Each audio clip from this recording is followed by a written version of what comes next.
If the time on your iPhone feels too small to read comfortably, especially on the lock screen or while glancing quickly, you're definitely not the only one. With iOS 26, Apple has added more customization options, but they're not always immediately obvious.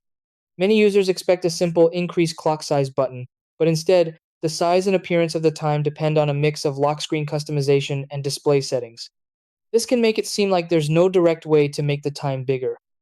The good thing is that you can still adjust it by using the right options, and once you know where to look, it only takes a few seconds to make the clock more visible and easier to read. Try these. Step 1.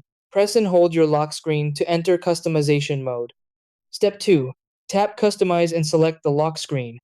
Step 3. Tap on the time display to open font and style options.